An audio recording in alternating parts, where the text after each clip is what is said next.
Selamat pagi pemirsa, apa kabar Indonesia Pagi? Hari ini langsung kita buka dengan berita gudang penyimpanan BBM jenis solar di Brebes, Jawa Tengah ini terbakar hebat hingga mengakibatkan truk tangki berisi solar ini hangus terbakar. Kemudian ada 3 orang karyawan yang mengalami luka bakar serius. Kobaran api kalau kita lihat ini disertai dengan asap tebal membumbung tinggi akibat kebakaran yang menimpa sebuah gudang penyimpanan solar di Desa Kelampok, Kecamatan Wanasari, Brebes, Jawa Tengah pada Sabtu malam. Kebakaran yang terjadi pada saat berbuka puasa ini membuat panik warga yang tinggal di dekat gudang karena api berkobar sangat dahsyat, nyaris merembet ke rumah warga lainnya di sekitar kejadian. Menurut petugas damkar, terbakarnya gudang akibat truk tangki masih menyimpan BBM berisi solar sebanyak lebih dari 5.000 liter, sehingga kobaran api cepat merembet dengan cepat. Kebakaran diduga akibat kelalaian salah satu karyawan yang merokok saat memindahkan solar dari tangki 1 ke drum.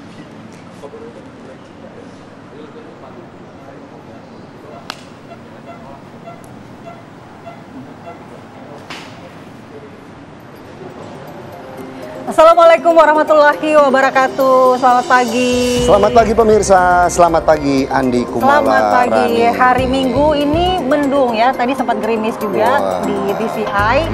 Karena itu kita mau membangunkan pemirsa. Jangan lemes meskipun udara cuaca sejuk ya pagi Selain ini. juga jangan lemes selama masih bulan puasa. Ya, udah sahur? Udah dong. Sahur pakai apa dong? Sahur pakai rendang. Wah, Biar kuat. rendang yang lagi viral nih di Palembang, kayaknya juga lagi viral nih rendang di Palembang. Oke Andi Kumala, kita hari ini mau bahas apa di Apa Kabar Indonesia? Kita mau bahas arahan tegas dari Presiden Prabowo Subianto kepada para pembantunya agar komunikasinya itu diperbaiki kepada rakyat, agar rakyat tidak salah paham dan memahami program-program dari Presiden Prabowo Subianto. Jadi jangan salah tafsir begitu. Memang komunikasi ini menjadi salah satu yang penting ya, agar apa tujuan dan niat yang saat ini sedang dilakukan oleh pemerintah untuk memperbaiki Indonesia ini juga sampai informasinya ke Tapi masyarakat. kan mereka itu tingkat menteri, kenapa bisa salah pola komunikasinya? Itu harusnya sudah lewat ya, kan sudah retret ya. Ya, jadi kita akan bahas itu, tapi juga nanti ada sepak bola nih, persiapan Indonesia lawan Bahrain yang kemarin juga sudah menggelar latihan perdana begitu. Tapi sebelum kita ke sana, tentunya kita akan lihat juga ini ada berita diduga mengalami remblong, sebuah truk tronton bermuatan pasir terguling dan menabrak SPBU di wilayah Ngawi, Jawa Timur. Ini adalah rekaman CCTV milik SPBU yang memperlihatkan detik-detik sebuah truk tronton bermuatan pasir melaju kencang tak terkendali. Truk meluncur dari turunan di Jalan Raya Ngawi, Bojonegoro, tepatnya di Desa Karangtengah, Prandon, Kecamatan Kabupaten Ngawi. Kerasnya tabrakan membuat atap bangunan roboh serta dispenser solar dan pertalite hancur tertimpa truk tronton. Sopir truk Sugeng Prasetyo Alex mengalami luka ringan karena terpental keluar kabin saat insiden terjadi. Kasus kecelakaan ini kini ditangani unit Gakum Satlantas Polres Ngawi. Wah, SPBU yang ditabrak. Kalau kita lihat juga truknya pembawa pasir ya, membawa pasir begitu ya. Iya. Ini kenceng kemungkinan besar Andi Kumala, karena kalau kita lihat dari videonya ini sampai roboh atap dari pom bensin ya.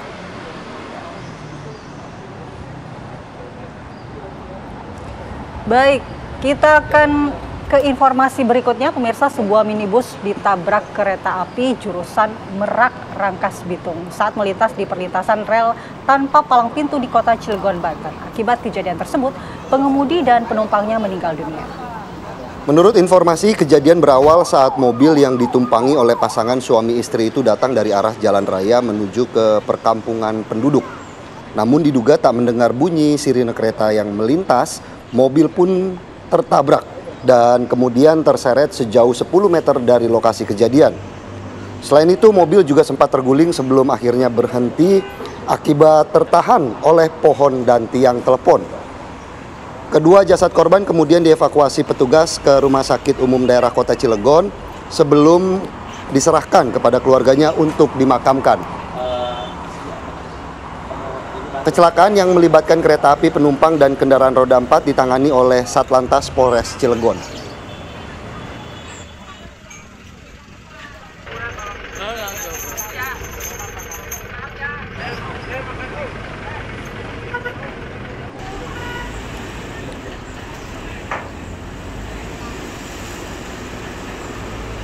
Ya pemirsa, kita akan ajak Anda untuk melihat informasi lainnya juga, di mana ini di informasi selanjutnya ada 2 orang pelaku begal di Probolinggo, Jawa Timur yang kemudian menyerang polisi saat akan ditangkap. Jadi memberikan perlawanan mereka ya.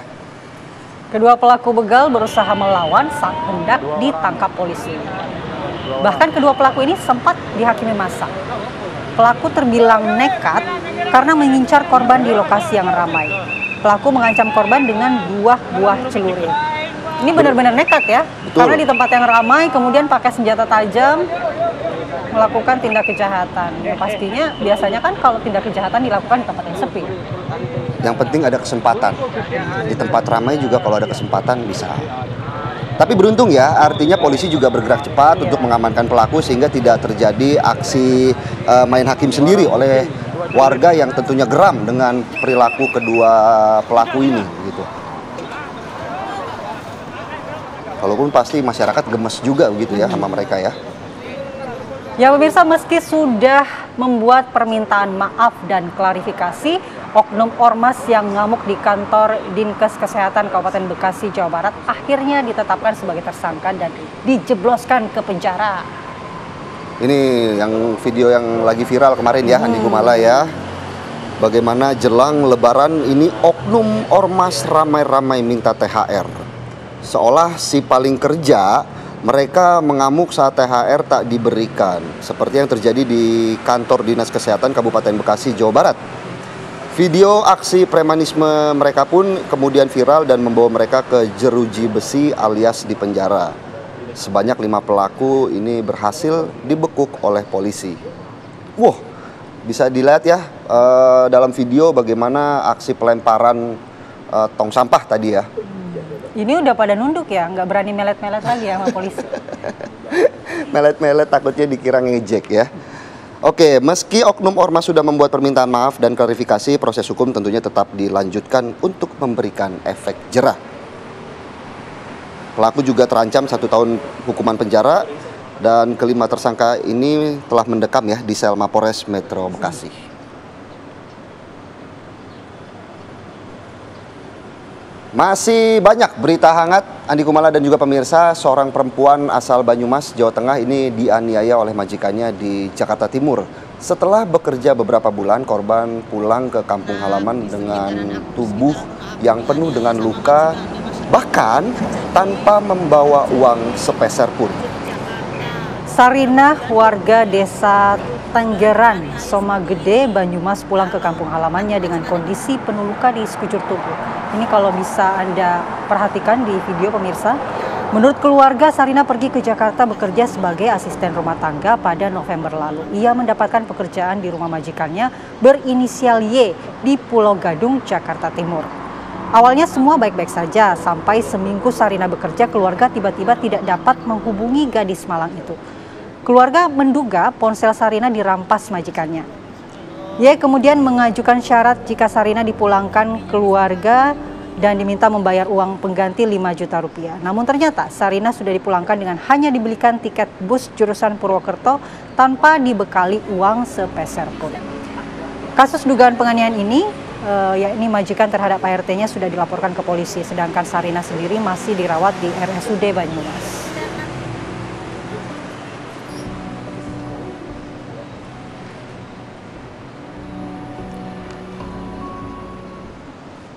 Kita ke informasi lainnya, ratusan warga berebut membeli bahan pangan murah dalam operasi pasar di Kabupaten Tangerang, Banten. Ini pasar murah kalau di momen-momen seperti ini memang sangat dicari oleh masyarakat ya. Iya, mengingat apalagi sebentar ibu-ibu lagi loh Lebaran. ya. Andi Kumala salah satunya berarti. Warga ini dalam video tampak berdesakan untuk mendapatkan bahan pangan murah di halaman pasar tradisional Cisoka. Sejumlah ibu-ibu ini merasa ada yang kecewa karena yang sudah antri berjam-jam namun tidak kebagian bahan pangan murah jelang Lebaran. Di sini ada 9 bahan pangan yang dijual di bawah harga pasar karena mendapatkan subsidi dari pemerintah Kabupaten Tangerang. Kalau kita lihat video ini juga bagaimana perjuangan emak-emak begitu ya. Dan beruntung tidak jatuh korban jiwa dalam berburu bahan pokok Tidak jatuh atau pingsan lah ya. pangan murah. Biasanya Biasanya ya. kan kalau berdesak-desakan ada yang sampai pingsan. Iya, benar. Ya pemirsa, apa kabar Indonesia Pagi akan rehat sejenak. Tentunya di segmen berikutnya kita akan lihat, tadi kan udah kita sampaikan juga Andi Kumala dan pemirsa, bahwa kemarin Timnas Indonesia dan juga Timnas Bahrain sudah sampai di Indonesia. Bahkan kedua tim ini sudah menggelar latihan perdana di Indonesia. Lantas bagaimana persiapan kedua tim yang akan bertarung pada Selasa nanti? Kurang lebih sepekan lagi ya, ini mau Lebaran. Ini mudik sudah mulai terlihat, baik itu jalur darat, laut maupun udara. Avatar dong ya. Ya, kita mulai di jalur darat. Jalur arteri Kalimalang Kota Bekasi, Jawa Barat sudah mulai dilintasi para pemudik motor yang memilih mudik lebih awal. Ya pemirsa, kalau tadi Andi Kumala mudik terasa lebih awal begitu ya, kayaknya kalau Andi Kumala beda karena kampung halamannya yang didatangkan ke Jakarta begitu ya. Makassar dibawa ke sini ya. Ya, pemudik roda 2 pada Sabtu malam mulai terlihat di Jalan Arteri Kalimalang, Simpang BCP, Kota Bekasi. Para pemudik ini mulai ramai di jalan tersebut selepas sholat Isya atau sekitar pukul 19.30 waktu Indonesia Barat. Salah satu pemudik asal Tangerang ini mengaku sudah libur bekerja dan berangkat lebih awal untuk menghindari kemacetan. Sedikit berbeda dengan kita ya, Andi Kumala. Bagaimana kalau mereka sudah memilih mudik, kalau kita memilih untuk tetap menyapa pemirsa. Apa kabar Indonesia Pagi? Ya, sampai hari Lebaran. Jadwalnya sampai sana ya kayaknya. Ya, kita cek bagaimana kepadatan yang terjadi di ruas tol Jakarta Cikampek pada Sabtu malam kemarin. Juga ini sudah terlihat ramai oleh para pemudik begitu. Nah, kita lihat ya videonya. Macet telah tiba. Memang belum terlihat lonjakan kendaraan pemudik yang meninggalkan Jakarta mengarah tol Trans Jawa. Para pengendara yang melintas di ruas tol Jakarta Cikampek pada Sabtu malam dapat melaju dengan kecepatan normal 80 hingga 100 km per jam. Jadi belum terlalu padat ya, tapi sudah ramai.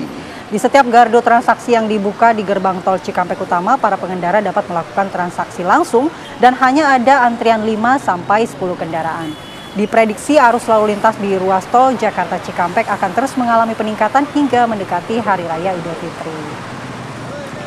Ini kalau lihat Cikampek jadi ingat laporannya Agung Prasetyo. Weh, yang penjaga punya tol Cikampek. Tol Cikampek.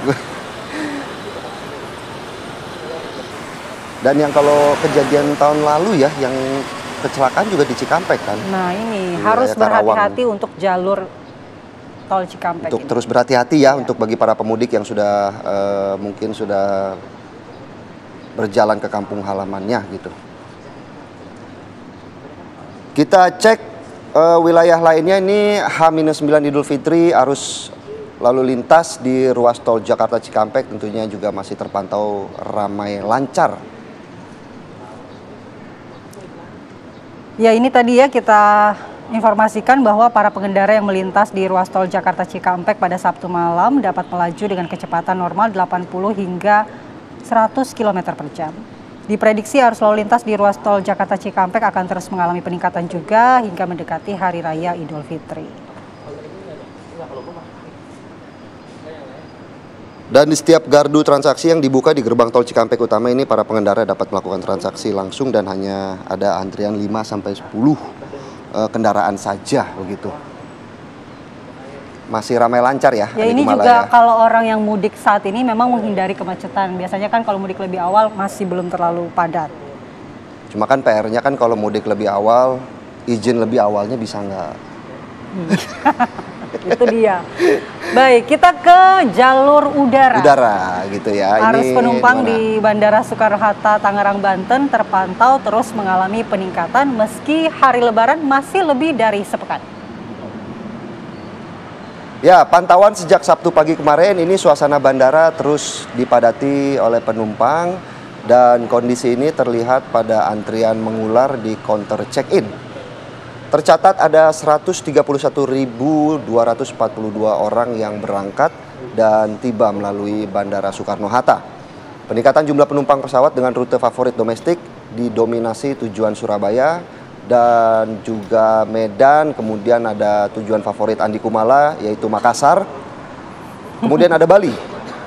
Pengelola Bandara Soekarno-Hatta tentunya memprediksi puncak arus mudik akan terjadi pada H-3.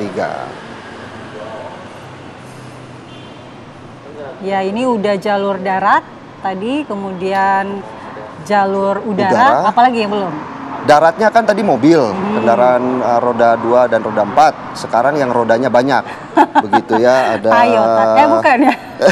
Thomas and Friends begitu. Kita lihat dari jalur kereta api, ini penumpang mudik lebaran mulai memadati stasiun kereta api Pasar Senen Jakarta Pusat begitu ya pemirsa. Nanti kita akan pantau ya di segmen selanjutnya. Stasiun Pasar Senen dan juga di pelabuhan. Betul. Oh, air belum ya kan? Air belum. Jalur air. Sesaat lagi tetaplah di Apa Kabar Indonesia Pagi.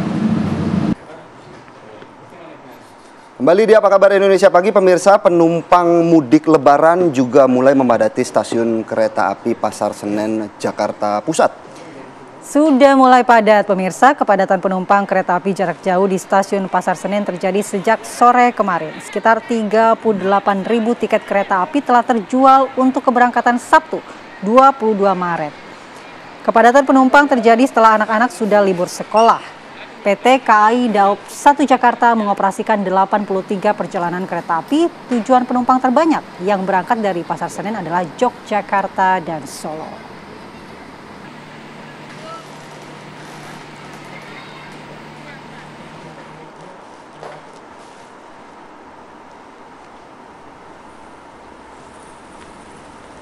Sementara itu pemirsa, lambannya proses bongkar muat kapal mengakibatkan volume antrian kendaraan pemudik di Pelabuhan Merak, Kota Cilegon, Banten terus bertambah dan mengular memadati area kantung parkir. Bisa kita lihat sama-sama dalam video pemirsa, saat ini Pelabuhan Merak hanya mengoperasikan 28 kapal Ro-Ro di 7 dermaga yang disediakan. Untuk dermaga eksekutif, pengelola menyiapkan 3 kapal dengan kecepatan 13 knot yang dinilai bisa lebih cepat dari kapal lainnya. Namun, karena lambatnya proses bongkar muat, sejumlah pemudik calon pengguna jasa harus menunggu waktu cukup lama untuk bisa masuk ke dalam kapal. Diprediksi lonjakan calon pengguna jasa akan terus terjadi sampai menjelang Lebaran nantinya karena banyak masyarakat yang sudah mulai cuti dari aktivitasnya.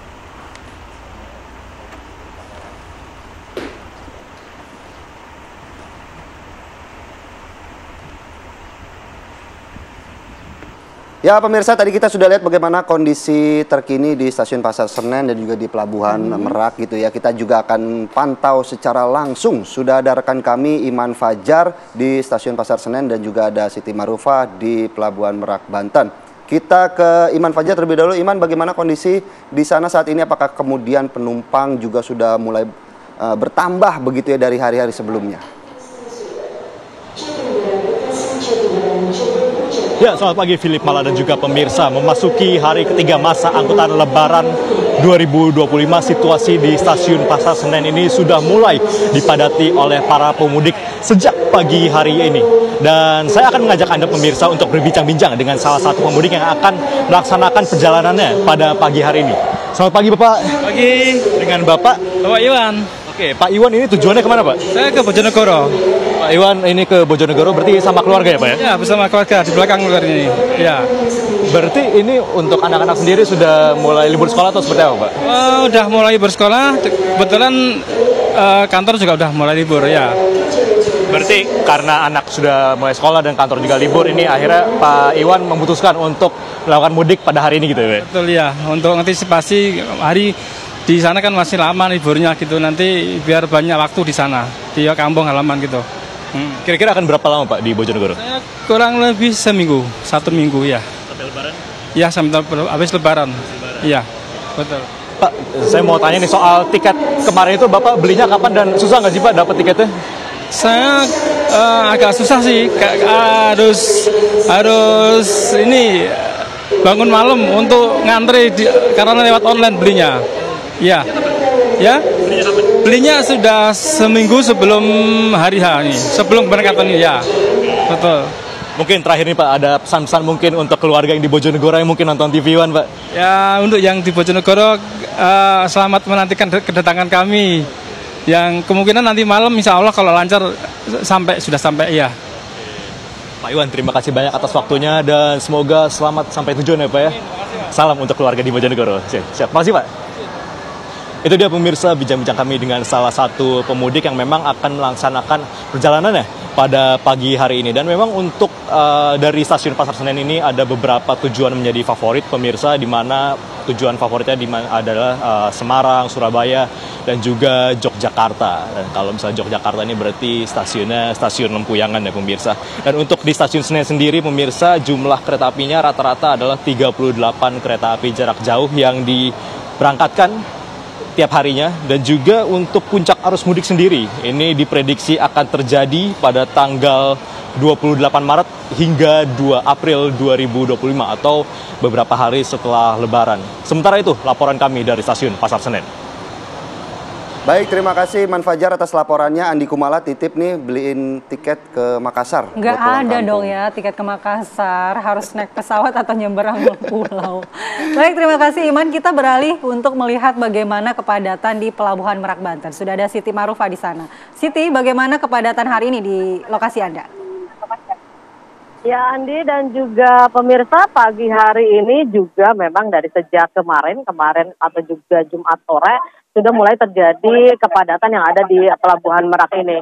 Bahkan juga kepadatan hingga di Baperjen atau juga di luar dari area Pelabuhan Merak. Baperjen juga sudah diberlakukan dari kemarin karena memang ada cukup banyak kendaraan yang akan menyeberang melalui Pelabuhan Merak. Dan pemirsa, seperti yang mungkin Anda lihat di belakang saya ini, cukup banyak ini kendaraan yang akan menyeberang menuju Pelabuhan Merak, dan saat ini juga mereka tertahan di dermaga. Sebenarnya untuk yang mudik, tadi saya sempat berbincang dengan beberapa pengendara kendaraan atau juga para pemudik yang akan pulang. Mereka memang sengaja memilih mudik hari ini atau bahkan sebelumnya karena memang mereka ingin menghindari dari antrian kendaraan. Tetapi ternyata memang karena sebagian juga mungkin sebagian orang ingin juga mudik pada hari ini. Jadi untuk yang mereka yang mengantri yang ada di dermaga eksekutif di mana tempat saya melaporkan, bahkan sudah ada yang dari jam 12 malam, tetapi mereka belum masuk ke dalam kapal atau juga belum dimasukkan ke dalam kapal karena memang banyaknya kendaraan. Dan juga untuk di dermaga eksekutif ini hanya ada 3 kapal yang dioperasikan, dan juga ada masalah karena kemarin 1 minggu yang lalu terjadi bahwa dermaga atau juga jembatan penghubung antara dermaga dan juga kapal rusak, sehingga untuk bongkar muatnya juga terkendala, agak cukup sulit. Hal ini juga menjadi salah satu penyebab, tetapi memang selain ada dermaga eksekutif ini ada 6 dermaga lainnya yang ada di Pelabuhan Merak. Dan ASDP sendiri saat ini akan juga telah menyiapkan sekitar 46 kapal untuk melayani arus mudik dan juga 7 dermaga yang ada di Pelabuhan Merak ini. Andi dan juga pemirsa, berdasarkan dari informasi ASDP bahwa untuk bahwa ASDP akan memperpanjang dari kebijakan diskon tarif kendaraan penumpang hingga 36% atau juga dari 21 sampai dengan 36% dimulai mulai besok 24 Maret sampai dengan H-1 Lebaran. Dan diharapkan juga untuk Anda, untuk juga pemirsa untuk membeli tiket pada H-1 di online atau juga di Perizi yang memang sudah disediakan oleh ASDP agar tidak terjadi kepadatan atau juga dan masyarakat juga untuk bisa berangkat atau juga sebelum mempersiapkan segala sesuatunya sebelum berangkat menuju Pelabuhan Merak ini. Andi. Baik, Siti, dari Pelabuhan Merak Banten kalau kita lihat meskipun ini temanya mudik lebih awal ternyata sudah ngantri juga. Apalagi kalau puncak arus mudik ya. Itu yang ditunggu-tunggu. Baik, terima kasih Siti Marufa atas laporannya. Tadi juga ada Iman Fajar dari Stasiun Pasar Senen. Selamat bertugas kembali rekan-rekan. Dan pemirsa, apa kabar Indonesia Pagi akan rehat sejenak. Di segmen berikutnya kita mau ada dialog ya. Andi Kumala ya membahas bagaimana Presiden Prabowo Subianto yang meminta jajarannya untuk memperbaiki komunikasi. Karena sebenarnya banyak terobosan-terobosan baru yang dilakukan oleh pemerintah, namun belum sampai secara sempurna informasinya ke masyarakat. Sesaat lagi. Presiden Prabowo Subianto menginstruksikan jajaran Kabinet Merah Putih untuk memperbaiki komunikasi ke rakyat, sebab ia merasa masyarakat kurang memahami kebijakan-kebijakan yang telah dibuat pemerintah saat ini. Prabowo mengatakan banyak terobosan yang telah dilakukan pemerintah sejauh ini, namun narasi ke masyarakat minim atau kurang sempurna.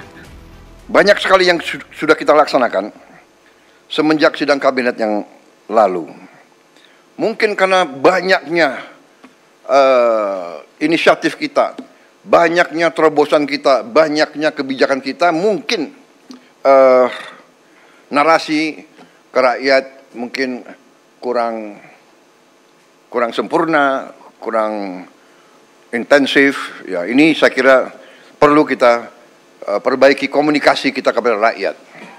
Ya, saya juga terus terang aja sangat terkesan dengan banyaknya kebijakan yang bisa kita keluarkan dalam waktu singkat.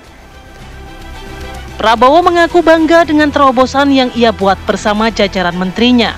Di antaranya program makan bergizi gratis yang sudah menjangkau 38 provinsi selama 3 bulan berjalan, Badan Pengelola Danantara, dan Bank Emas yang baru saja diluncurkan.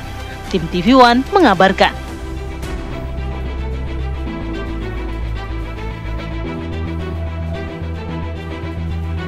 Ya pemirsa, kalau tadi kita dengarkan apa yang disampaikan oleh Presiden Prabowo Subianto, arahannya adalah agar pola komunikasi para menteri ini diperbaiki agar sampai dengan baik, dengan jelas di masyarakat. Nah, instruksi ini mencuat di tengah dinamika kebijakan dan juga respon publik terhadap awal-awal masa pemerintahan Presiden Prabowo Subianto. Nah, apa yang melatar belakangi instruksi ini, kemudian implementasinya seperti apa, kita akan bahas bersama dengan narasumber kita yang sudah hadir di studio. Ada Kang Ujang Komarudin, Jubir Kantor Komunikasi Kepresidenan. Selamat pagi, Kang Ujang. Pagi, Kang Ujang. Mbak Mala, Waalaikumsalam. Puasa lancar dong. Iya, alhamdulillah. Ada juga siapa nih, Andi Kumala? Ini lagi rame juga nih, ya kan? Ada Bang Henry Satrio. Iya. Selamat pagi, Rio. Selamat pagi, Malah. Ketawanya. Selamat pagi, Kang Ujang. Selamat pagi, Bang Henry. Bagaimana, Kang Ujang? Adem ya pakai baju Sudah masak-masak, ya. Kang Ujang. Oke, saya mau ke Kang Ujang terlebih dahulu. Kang Ujang, ini kan kali kedua ya Pak Presiden Prabowo Subianto kemudian menekankan pentingnya komunikasi agar terobosan-terobosan yang sudah dilakukan oleh pemerintah sampai ke masyarakat dengan sempurna. Kenapa harus sampai 2 kali, Kang? Pak Presiden sangat jelas mengatakan bahwa ada kekurangsempurnaan dalam berkomunikasi. Karena komunikasi ini adalah hilir semua produk-produk kebijakan. Jadi apapun kebijakan yang baik dari pemerintah, yang oke, yang positif, yang bagus, capaian-capaian yang luar biasa dari Bapak Presiden, jika tidak dikomunikasikan dengan baik ke publik, ya ini hasilnya tidak akan baik pula. Oleh karena itu, capaian yang begitu luar biasa, ada MBG, ada CKG, ada Bank Emas, ada Danantara, ada juga nanti tuh di bulan depan ya, akan ada sekolah rakyat, sekolah SMA unggulan Garuda, dan sebelumnya juga kita melihat ada kebijakan penghapusan kredit bagi UMKM dan petani nelayan. Ini kan menjadi kebijakan-kebijakan yang luar biasa bagi masyarakat Indonesia. Oleh karena itu kalau ada komunikasi yang salah gitu, yang minus dari para kabinet, dari menteri, wakil menteri, kepala badan, ini kan menjadi persoalan. Oleh karena itu titik tekan dari Bapak Presiden sangat jelas, sangat clear memperbaiki komunikasi. Contoh komunikasi yang salah itu seperti apa sih di awal-awal dan kebijakan-kebijakan tadi? Ya, kita tahu ada sedikit menteri ya, beberapa menteri yang mengatakan sesuatu yang salah ya. Saya tidak bisa sebutkan menterinya, publik sudah tahu itu. Bahwa dalam konteks menyikapi apapun tentu tidak direspon dengan sesuatu yang negatif, tidak direspon dengan sesuatu yang salah. Oleh karena itu kami meyakini apa yang menjadi perintah Bapak Presiden ke depan tentu akan diikuti oleh para menteri tersebut. Karena inti dari semua kebijakan tadi, hilir dari semua kebijakan adalah komunikasi yang baik kepada publik. Ya mungkin kan walaupun juga celotehan-celotehan yang dilakukan itu mungkin niatnya nggak buruk begitu ya, artinya cuma memang penyampaiannya kemudian di masyarakatnya mungkin menjadi hal-hal yang negatif begitu. Ada sesuatu komunikasi yang perlu kejernihan, perlu ketepatan. Kami ini kan pemerintah perlu objektivitas juga, perlu komunikasi yang inklusif. Dan dalam konteks itu seperti yang kami katakan tadi bahwa kebijakan apapun yang baik ketika tidak dikomunikasikan dengan baik maka hasilnya juga akan buruk. Oleh karena itu Bapak Presiden selalu mengingatkan terus-menerus bahwa komunikasi menjadi inti dari semua kebijakan yang ada di pemerintah. Ya, Bang Hensat, bagaimana sih Bang Hensat menilai pola komunikasi para menteri saat ini? Apakah memang kurang efektif kepada masyarakat? Gini, malah itu ada teori komunikasinya sih, Kang Ujang juga tahu kan, bahwa dalam teori komunikasinya itu jelas. Pesan itu disampaikan tergantung dari siapa yang menyampaikan, kepada siapa, dampaknya apa, kapan waktunya disampaikan. Nah, para pejabat ini terkadang bukan hanya pejabat ansih, cuma rakyat juga melihat mereka ini adalah pengayom, kemudian yang melaksanakan tugas-tugas negara. Jadi pada saat seorang pejabat bicara sembarangan, kemudian dampak yang diterima oleh masyarakat itu salah, maka jadi salah. Misalnya nih, kondisinya sekarang banyak sekali PHK. Kemudian ada menteri yang mengatakan yang menentang RUU itu gitu ya, orang kurang kerjaan. Lah, rakyat kan, ya emang kita kurang kerjaan. Kasih kerjaan dong, gue nih baru di PHK gitu. Nah itu kan jadi salah. Padahal maksud dia mungkin, udahlah lu percaya aja sama pemerintah. Jangan langsung apa-apa membantah gitu. Tapi karena waktunya tidak tepat dan dia posisinya adalah seorang pejabat negara, rakyat juga akhirnya menerimanya kok gitu amat sih. Misalnya ada teror kepada wartawan, kemudian disampaikan oleh si pejabat ini, ya dimasak aja gitu. Walaupun setelah itu dia jelaskan, cuma publik menangkapnya esensinya aja kan, jadi salah juga.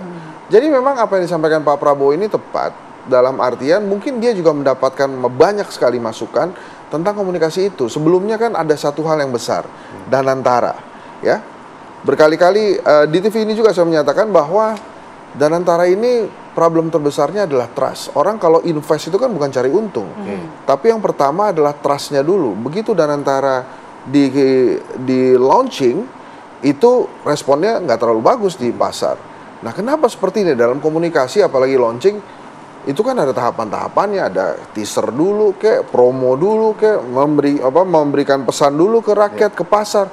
Ini begitu langsung jebret, direspon negatif, akhirnya ya negatif gitu hasilnya. Tapi kalau saya juga sedikit menarik bahwa Bang Hensa juga sempat bilang ketika ada momen wartawan atau siapapun yang bertanya kepada menteri-menteri yang di era kabinet ya Pak Prabowo Subianto, ini kan harus ada momen yang tepat, jangan sampai ada komunikasi yang terputus begitu Bang. Apakah memang hal-hal tersebut diperlukan? Sangat penting. Oh iya, makanya tidak sembarangan memang sebaiknya, makanya saya agak heran dan kaget juga karena posisi yang terakhir ini kan sosok handal di komunikasi menurut Pak Prabowo ya. Makanya dia ditempatkan sebagai kepala kantor komunikasi itu. Nah, jadi seharusnya memang dia bisa lebih layman ya, bisa lebih mengerti perasaan si wartawan itu. Dikirimin kepala babi tanpa telinga tapi kan itu, momennya juga kan nggak salah, bukan salah biasa. momen, artinya kan tetap harus menjaga apapun itu. Ya, momennya nggak bisa diatur sama dia, tapi betul. Dia bisa mengatur situasinya. Misalnya perlahan dulu gitu ya, berhenti dulu, kemudian disampaikan secara bijak gitu ya.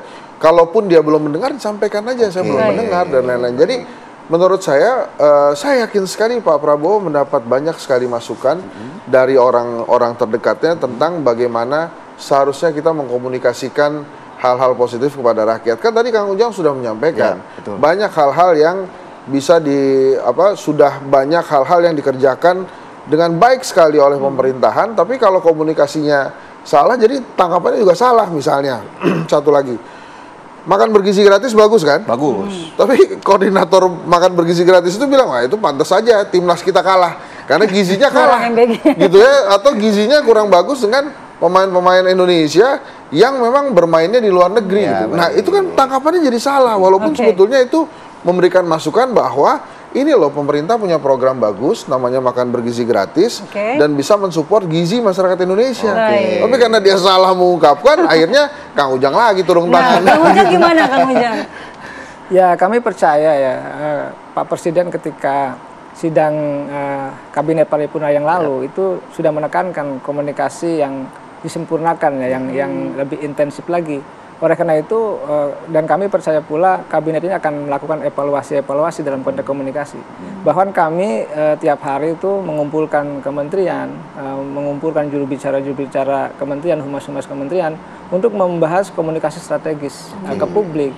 Tetapi memang tadi ketika ada kesalahan dari personal di kabinet, itu menjadi persoalan bagi kami di pemerintah. Kami yakin ini adalah bagian daripada kritik publik kepada kami untuk kami bekerja lebih baik lagi. Bukan hanya memastikan komunikasi saja, tetapi juga program-program kami kita kawal. Bahwa kami ingin pemerintah ini berjalan dengan baik, sehingga apa? Sehingga publik itu merasakan kebijakan-kebijakan Bapak Presiden yang sungguh luar biasa banyak dan besar begitu. Baik, Kang Ujang, nanti kita akan bahas juga apakah setelah instruksi Presiden ini soal komunikasi atau pola komunikasi yang diperbaiki, ada strategi khusus yang akan dilakukan secara konkret oleh kantor komunikasi Retret Kepresiden. jilid 2 atau mungkin retret jilid 2 begitu Nanti ya. kita akan Sesaat bahas. lagi ya di Apa Kabar Indonesia Pagi. Kali yang sudah kita laksanakan semenjak sidang kabinet yang lalu, mungkin karena banyaknya inisiatif kita, banyaknya terobosan kita, banyaknya kebijakan kita, mungkin narasi ke rakyat mungkin kurang sempurna, kurang intensif. Ya, ini saya kira perlu kita perbaiki komunikasi kita kepada rakyat. Ya, saya juga terus terang aja sangat terkesan dengan banyaknya kebijakan yang bisa kita keluarkan dalam waktu singkat. Ya, Presiden Prabowo Subianto meminta perbaikan komunikasi dan menteri siap dikritik. Nah, kalau memang pemerintahan Presiden Prabowo ini tidak anti kritik, terbuka untuk kritik, bagaimana kemudian kantor komunikasi kepresiden ini bisa mengelola kritik itu menjadi bahan perbaikan, bukan justru menimbulkan kegaduhan, kan? Kami terbuka ya, Bapak Presiden beberapa kali dalam sambutannya terbuka untuk dikritik. Kita negara demokrasi, menghadirkan kritik menjadi sebuah keniscayaan. Dan kami paham itu. Kalau kita sudah memilih demokrasi sebagai jalan dalam kita bernegara, maka kritik itu menjadi sesuatu yang baik, yang positif. Kami kemarin rapat pleno ya di Kemensos terkait dengan sekolah rakyat. Kami yakin dan percaya bahwa terbuka kami untuk dikritiki sekeras apapun itu. Dan dalam konteks itu kami yakin dengan kritik pemerintah akan berjalan dengan baik. Dan tanpa kritik Indonesia akan sulit untuk bisa membangun. Jadi kritik ini bukan sesuatu yang harus dihindari, bukan sesuatu yang harus dicaci dan lain sebagainya, tetapi harus diterima sebagai bagian daripada konsep untuk membangun bangsa. Nah, saya belajar demokrasi ya di kampus gitu, dari mulai klasik sampai modern, bahwa inti dari semua persoalan demokrasi adalah bagaimana memberikan ruang yang seluas-luasa dalam bernegara untuk mengkritik siapapun di dunia ini. Jadi kalau ada publik, rakyat, baik dalam konteks langsung maupun melalui media-media sosial mengkritik pemerintah, itu kita buka dengan seluas-luasnya, karena dengan itu kami akan bisa membangun dengan baik. Kalaupun tadi ada komunikasi yang tidak sempurna, ada 80% misalkan yang baik, ya yang sudah bagus, capaiannya lalu 20% yang belum, ini kan perlu disempurnakan dengan kritik-kritik dari publik. Oleh karena itu pemerintah perlu diawasi, perlu dikawal dengan kritik-kritik itu. Tetapi memang kalau boleh kami sarannya, kritiknya harus konstruktif, harus objektif, tidak ada kebencian, tidak ada caci maki, apalagi hoax. Ini kita bangun bersama-sama. Nah, itu kan PR hoax itu juga salah satu PR cukup besar. Nah, salah satu yang kami lihat ya, salah satu tantangan bagi kami pemerintah adalah hoax. Fitnah, kebencian, caci maki itu. Oleh karena itu ya publik siapapun termasuk akademisi, ilmuwan di seluruh Indonesia bahkan yang ada di dunia, anak-anak Indonesia yang bekerja di sana silakan mengkritisi pemerintah, tapi dengan cara-cara yang baik, yang konstruktif, objektif tadi, sehingga apa? Sehingga betul-betul pemerintah ini dikawal dengan sebaik-baiknya. Nah, kehadiran negara untuk hadir dalam persoalan-persoalan bangsa, dalam persoalan-persoalan kerakyatan, itu kan pasti ada celah-celah yang minus, ada kekurangan di sana-sini, karena kami tidak mungkin menghadirkan kesempurnaan. Nah, itulah fungsinya kritik, untuk pil pahit bagi kami untuk bekerja lebih baik lagi. Iya, banyak celah-celah, tidak mungkin sempurna. Tapi kalau mengenai pola komunikasi ini, seperti apa nih supaya celahnya semakin kecil begitu? Ya, kami percaya ya tentu tergantung dari personal-personal menteri-menteri itu ya, bagaimana menanggapi kritik itu, bagaimana juga menjawab. Tadi abang aku gitu, pakar komunikasi Bang Hensa, itu kan sudah mengatakan siapa yang menyampaikan, lalu isinya apa,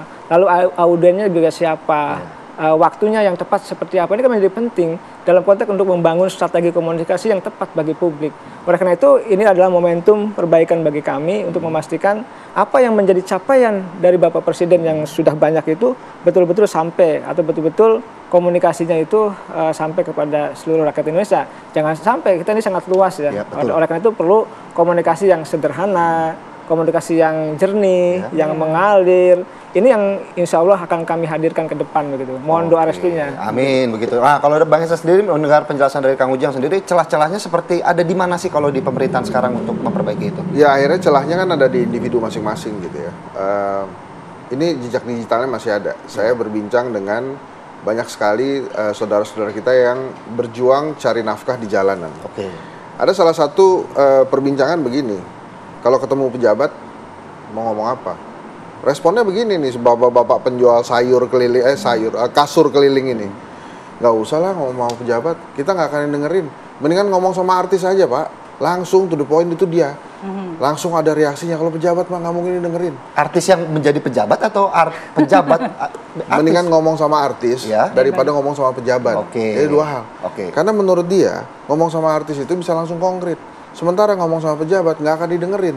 Jadi artinya di situ tuh citra pejabat di mata rakyat gitu ya. Jadi artinya ada keengganan bagi rakyat untuk curhat kepada pejabat, ada keengganan bagi rakyat untuk berkomunikasi dengan pejabat karena ada ketakutan nggak didengerin gitu. Berarti persepsi publik ini memang udah ini ya, antipati sama pejabat begitu. Sudah nggak terlalu bagus. Nah, pada saat mereka berkomunikasi dengan pejabat, terus pejabatnya jawabannya sembarangan, sakit hatinya bertambah-tambah, berlipat-lipat. Makanya kalau kita mau belajar dari Orde Baru kan, kalau nggak semua yang ada di Orde Baru itu bagus kan, dan ini teori spion juga, saya udah berkali-kali mengatakan kita ngelihat ke belakang untuk maju ke depan. Zaman Orde Baru itu hanya beberapa orang aja yang bisa bicara gitu. Pak Murdiono misalnya, dan dia selalu mengutamakan timing pada saat dia ready to speak gitu. Jadi nggak di doorstop tapi sebentar dulu gitu, kita duduk dulu dan lain-lain dan lain-lain. Nah itu bisa ditiru tuh oleh para pejabat kita karena begini, rakyat itu mau ngadu ke siapa lagi selain para pejabat, selain kepada para wakil rakyat.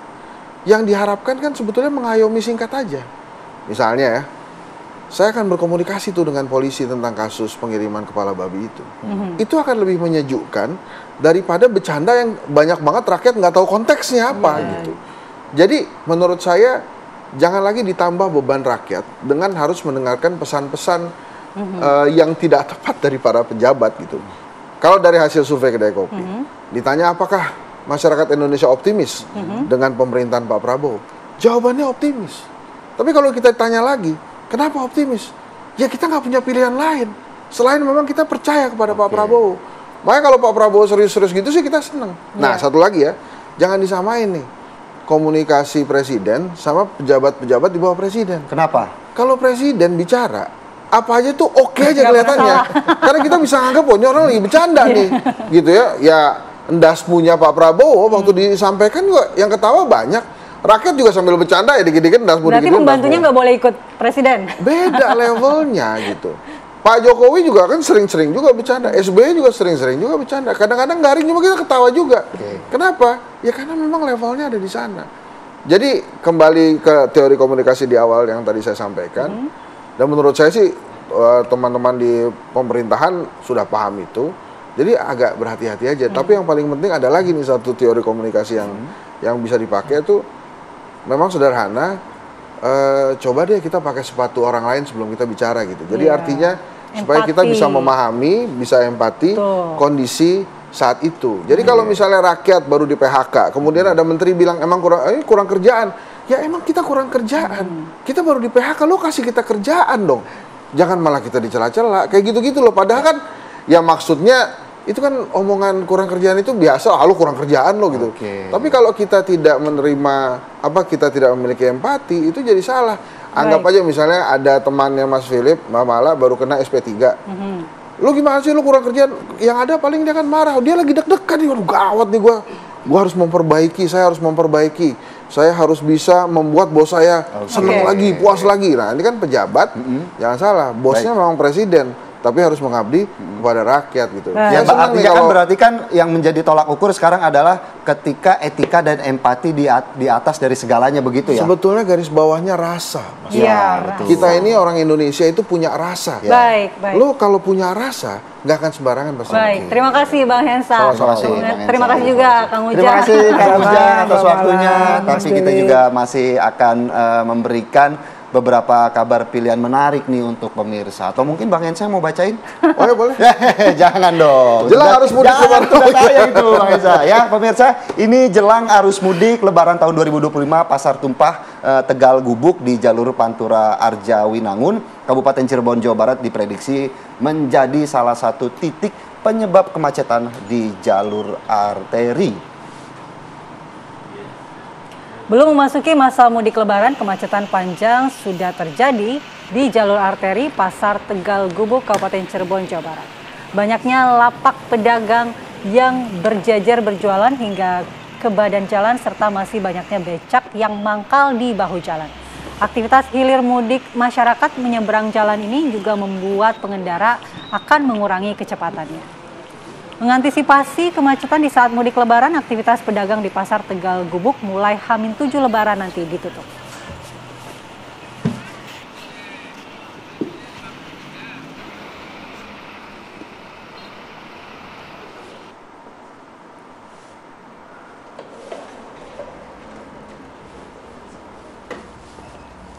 Kita bergeser ke wilayah lainnya, pemirsa. Ribuan pemudik asal Pulau Kalimantan memadati Pelabuhan Nusantara Parepare, Sulawesi Selatan. Para pemudik ini merupakan warga yang memilih mudik menggunakan moda transportasi laut, dan tentunya ini para pemudik hendak merayakan Idul Fitri di kampung halaman mereka di wilayah Sulawesi Selatan.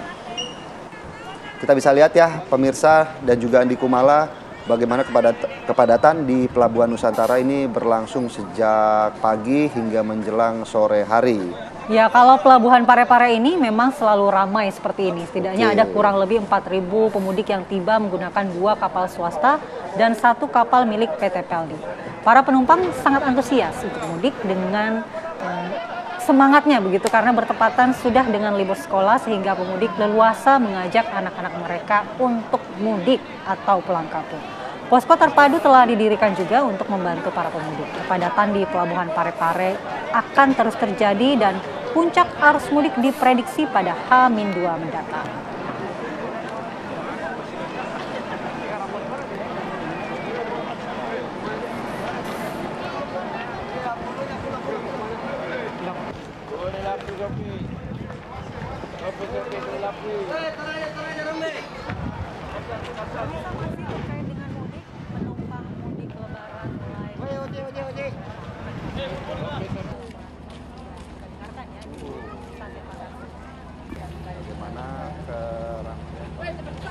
Dirasakan di stasiun Pasar Senen yang setiap harinya ini menjelang hari Lebaran juga terus mengalami peningkatan para pemudik yang ingin pulang kampung ke kampung halamannya masing-masing. Kepadatan penumpang kereta api jarak jauh di stasiun Pasar Senen terjadi sejak sore kemarin. Sekitar 38.000 tiket kereta api telah terjual untuk keberangkatan Sabtu 22 Maret. Kepadatan penumpang ini terjadi setelah anak-anak sudah libur sekolah.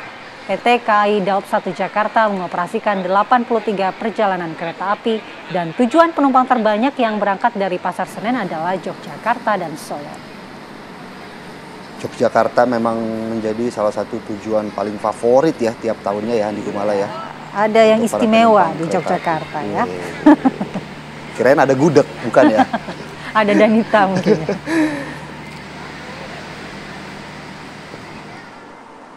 Pemirsa, lambannya proses bongkar muat kapal mengakibatkan volume antrean kendaraan pemudik di Pelabuhan Merak, Kota Cilegon, Banten terus bertambah dan mengular memadati area kantung parkir.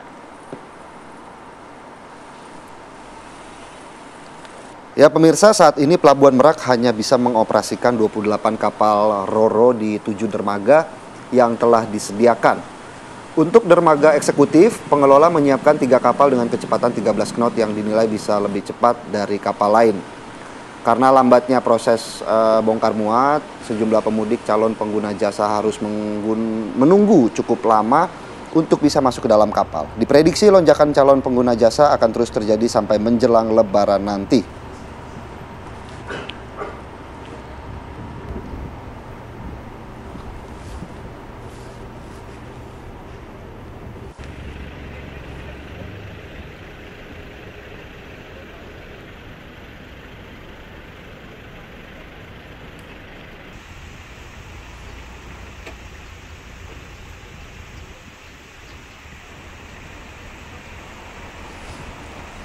Ya pemirsa, informasi tadi menjadi penutup dalam Apa Kabar Indonesia pagi hari ini. Kita harus tutup lebih awal ya. Iya karena nih. nanti ada pelepasan tim mudik TV One. Di mana? Sesaat lagi. Ada di TV One Pusat yang berada di kawasan Pulau Gadung, Jakarta Timur. Akhir kata saya Filipus Yonaso. Saya Andi Kumala, terima kasih perhatian Anda pemirsa. Sampai jumpa besok.